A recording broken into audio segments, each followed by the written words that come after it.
Gure asmoa da gaur manifestu bat aurkeztea, eta kasu honetan egin nahi duguna da aldarrikatzea herritar guztiek hauteskundetara edo hauteskundetan parte hartzeko duten eskubidea, eta bereziki kasu honetan Arnaldo Otegirena.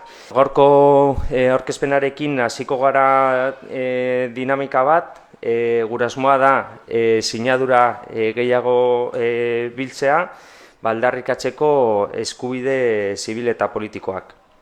Manifestuak esaten du, mezua Euskal Herriko eta munduko iritzi publikoari. Lerro hauen irakurlei, hemen eta orain demokraziaren kalitateari eragiten dion arazo larri baten berri eman nahi diegu.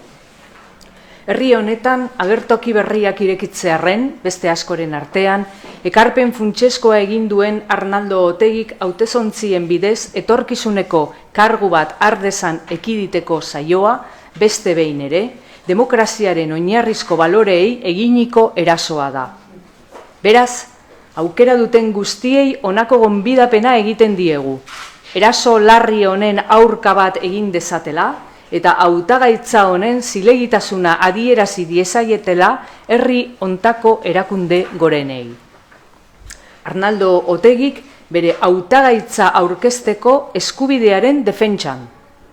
Eman diezaiogun bultzada mezu honi.